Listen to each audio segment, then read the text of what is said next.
አሰላሙ አለይኩም ወራህመቱላሂ ወበረካቱሁ። ውድና የተከበራችሁ የቻናሌ ቤተሰቦች እንደምሰነበታችሁ፣ እኔ ጋር ሁሉ ሰላም ነው። ዛሬም በአዲስ ቪዲዮ መጥቻለሁ። እስከ ቪዲዮ መጨረሻ ድረስ አብራችሁን ቆዩ። ከተመቻችሁ ላይክ፣ ሰብስክራይብ እያደረጋችሁ ቤተሰብ ሁኑ። አዳዲስ ነገሮች እንዲደርሳችሁ እንዲሁም ደግሞ የእናንተ ብርታት እኔን ያበረታኛል። የዛሬው ቆንጆ ታሪክ ትልቅ ነገር ተመኝ። በቃ ትልቅ ነገር ተመኙ ከዛሬ ጀምራችሁ። አላማ ባይኖራችሁ እንኳ ከዛሬ ጀምራችሁ ትልቅ ነገር ተመኙ። የድሃ ልጅ ብትሆኑም እንኳን ግብ ይኖራችሁ። በቃ በአእምሮ ውስጥ ትልቅ ነገር አለ። ትልቅ ነገር አስብ። ምክንያቱም አብዛኛውን ጊዜ እኛ የምንሆነው በአእምሯችን ውስጥ በሚስጥር የምናስበው ነው። ለዚህም ነው ሰዎች የሚታዩበት ቦታ ሳይሆን የሚታሰቡበት ቦታ የሚደርሱት። ህይወትን ትርጉም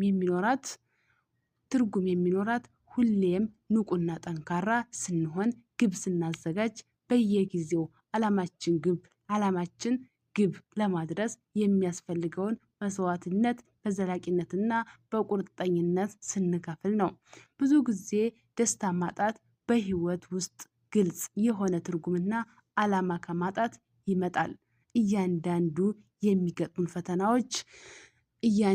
የሚገጥሙን ፈተናዎች ህይወትን ተወዳጅ የሚያደርጓት ማጣፈጫ ቅመሞች ናቸው።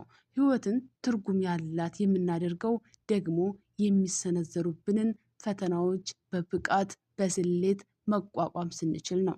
ለመብለጥ ለመለወጥ ካሰብን ግልጽ የሆነ ግብ እና በራስ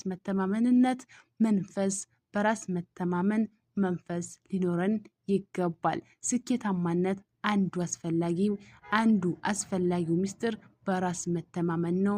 በራስ ለመተማመን አስፈላጊው መሳሪያ ደግሞ የማያቋርጥ ዝግጁነት ነው። በራስ ላይ እምነት ማጣት ከሌሎች ውጫዊ እንቅፋቶች ይልቅ የአንድ ሰው አቅምና ችሎታ ሽባ ያደርጋሉ። ውድ ቤተሰቦቼ ከተመቻችሁ ቤተሰቡ ነው። አመሰግናለሁ። በሌላ ፕሮግራም እስከምገናኝ ቻው ብያለሁ።